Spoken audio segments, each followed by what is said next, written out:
Welcome to the Master Conspiracy Channel.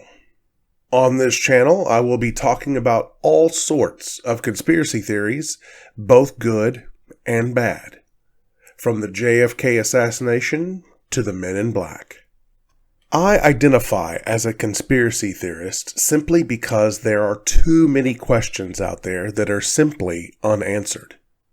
We will be digging into all sorts of conspiracy theories and determining if they have merit or if they are a bunch of hogwash. What is a conspiracy theorist? Well, it is an amalgamation of two words. Conspiracy, it's a noun, and it means the activity of secretly planning with other people to do something bad or illegal. Theorist, also a noun, means a person concerned with theoretical aspects of a subject. In a nutshell, it is someone who has a theory, but not absolute proof, about something that might or might not have happened, to bring into the light that which was hidden in the dark. It's as simple as that. In my opinion, being a conspiracy theorist is not a bad thing. It doesn't mean you're crazy. It doesn't mean you're nuts. It simply means that you do not buy into the normal information that is out there. Where the common person usually finds issue with conspiracy theories is when those theories are proven to be 100% incorrect. But we still continue to push those beliefs. Please feel free to follow this channel and comment on any video that you like. Although conspiracy theorists are usually very open-minded, they can tend to shut others down when they don't agree. I ask that you do not make such comments that are derogatory in nature and try to keep an open mind. I also ask that you do not believe me, but rather use me as a jumping-off point for your own research.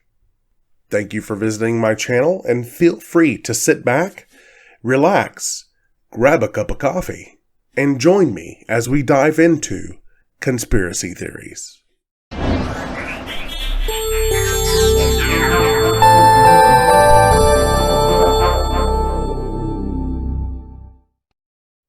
Let's begin with a little geology lesson for those who might be a little bit younger or just might not be aware of what Yellowstone National Park actually is.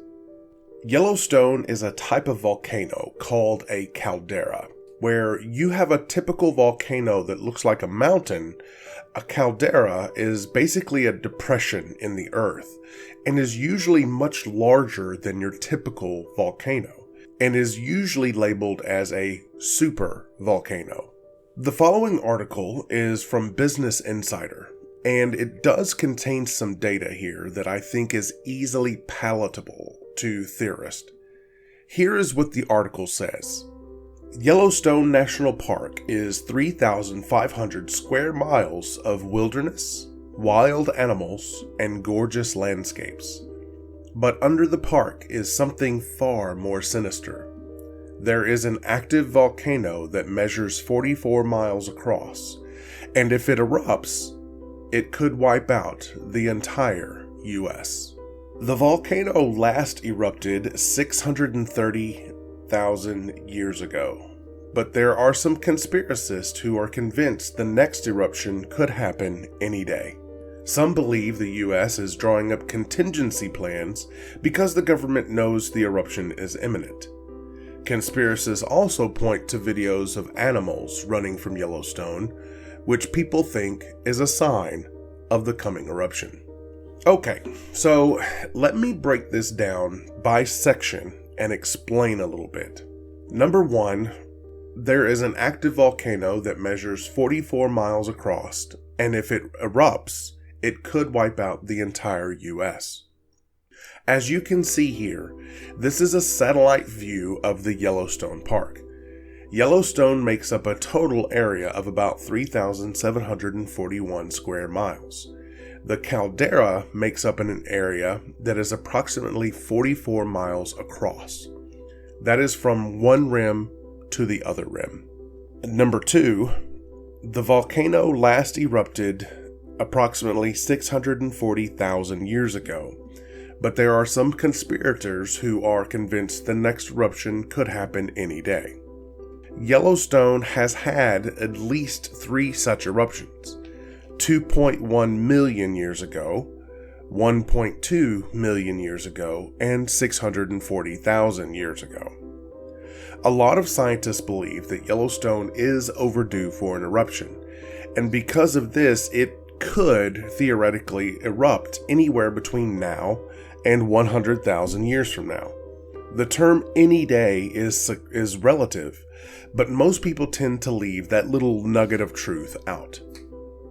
Number 3.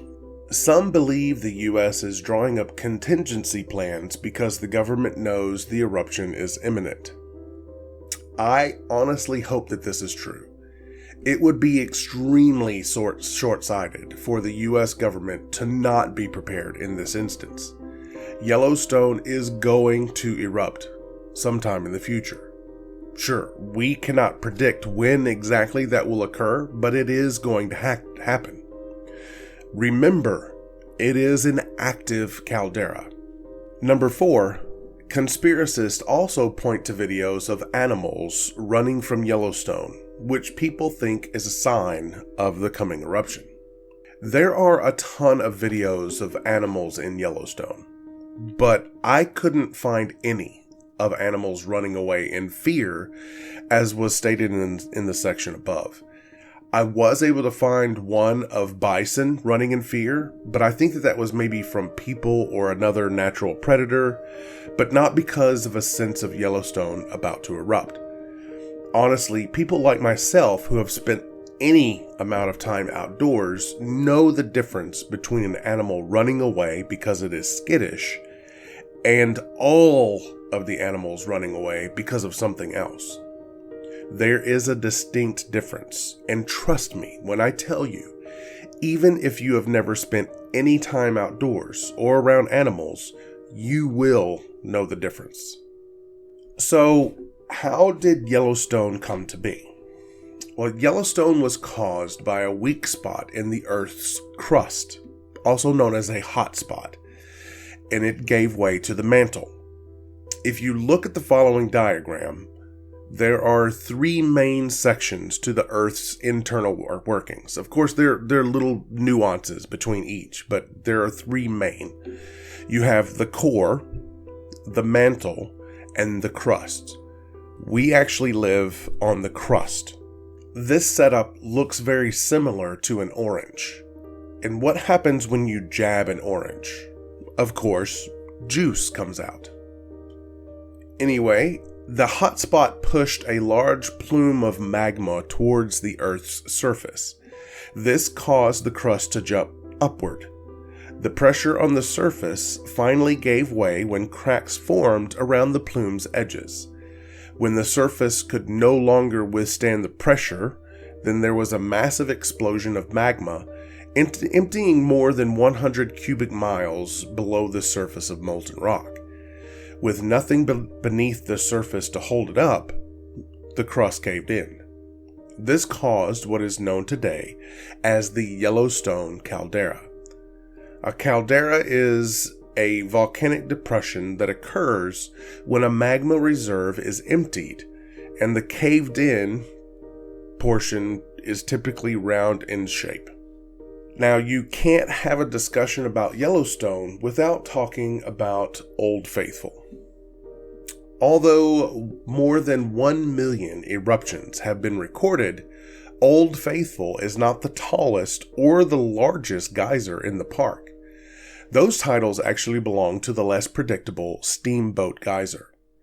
The reliability of Old Faithful can be attributed to the fact that it is not connected to any other thermal features of the upper geyser basin. Eruptions can shoot 3,700 to 8,400 gallons of boiling water to a height of 106 to 185 feet, and those eruptions last anywhere from 1.5 to 5 minutes. The average height of an eruption is 145 feet. Intervals between eruptions can range from 60 to 110 minutes, averaging at approximately 66.5 minutes in 1939, slowly increasing to an average of 90 minutes apart today, which may be the result of earthquakes affecting subterranean water levels.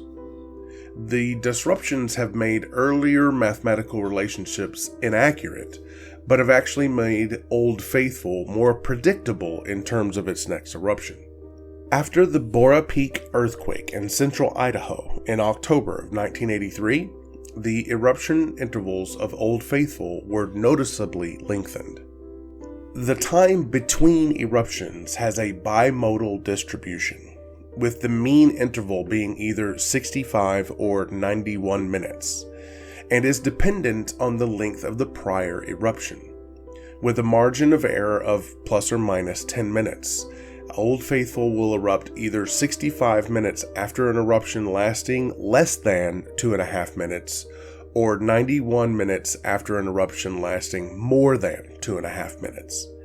What this means in a nutshell is that if the spray is less than 2.5 minutes long, then there is more water in the basin. Therefore, less water is needed and less heat is needed to fill up for the next eruption. If the geyser is more than 2.5 minutes, then the reverse is true. Nobody knows exactly when the Yellowstone Caldera will erupt, but there will be a few warning signs that it is about to happen. Number 1, major uptick in earthquakes. There are anywhere between 1,000 and 3,000 earthquakes per year at Yellowstone. Most of those are too small to be felt. You can actually go to YouTube, and there are a lot of channels that dedicate themselves to the monitoring of volcanoes and earthquakes. There is one such website that I personally follow, and that's Volcanoverse. This channel tracks volcanoes and earthquakes all over the world, and I do like their setup. Number 2, massive release of geysers. This will be one of the last things that becomes apparent, but if you happen to be close to Yellowstone and you see all of the geysers erupt at once, chances are it is coming, and you are probably too close to get away successfully. Number 3, magma. Even after they pay me the money, I'm still gonna melt every city on the planet with liquid hot magma. Obviously. Duh. Number 4, all animals quickly leaving the area. If you see all of the animals quickly leaving an area, and this doesn't just apply to Yellowstone or anywhere, this applies to everywhere. If you see all of the animals quickly leaving an area, follow them. Do not stick around. Do not investigate. They probably know more than you in this instance. Get the hell out with them. Number 5, bubbling of the earth.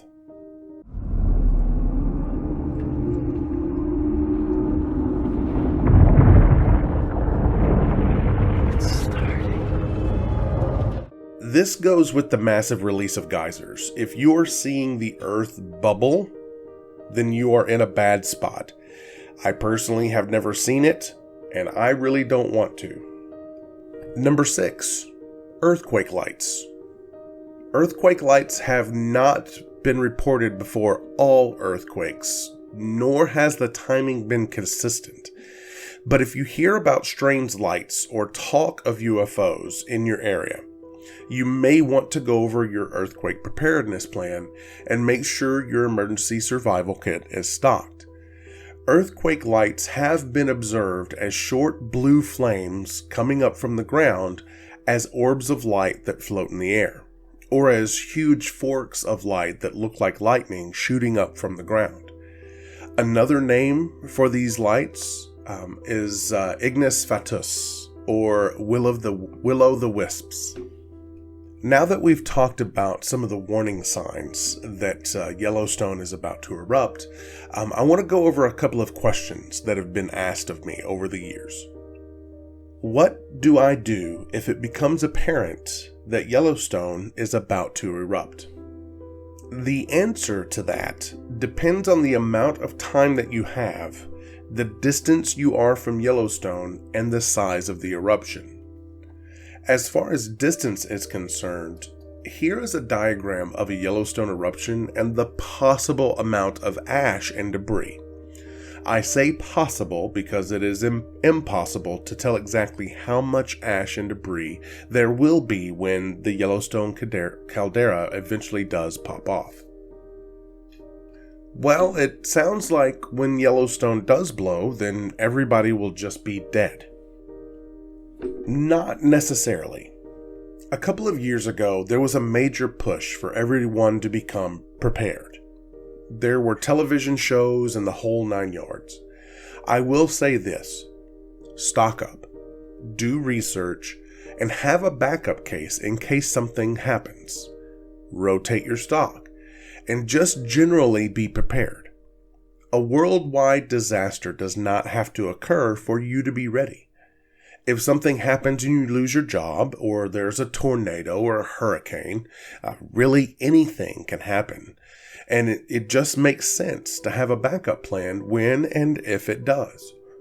I will tell you that those of us not in the kill zone of Yellowstone will still have a bad time, and life will not be easy for anyone in the United States after the eruption.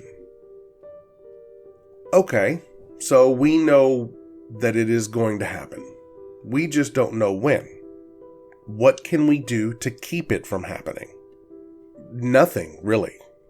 NASA had come up with a plan to pump water into the caldera to basically harden the magma underneath, but I'm not sure something like that would work.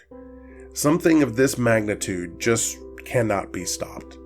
We as a people on this planet will just have to be prepared and hope that it does not happen in our lifetime. My suggestion is that you just live your life and be aware that this could happen, but don't live your life in preparation for it to happen. It comes down to this, boys and girls. Live your life. It is okay to think about these things, but don't obsess over them. It is okay to prepare, but don't get so caught up with the preparation that you miss out on life. There is a quote from Oprah Winfrey that says, "I believe that every single event in life happens in an opportunity to choose love over fear." And that's it, isn't it? Thank you for listening to the Master Conspiracy. If this is your first time here, then please click the subscribe button and the notification bell so that you can be alerted to new videos when they come out. Also, smash that like button, as it does help me to get my channel recommended to others. And remember, in the words of the X-Files, the truth is out there.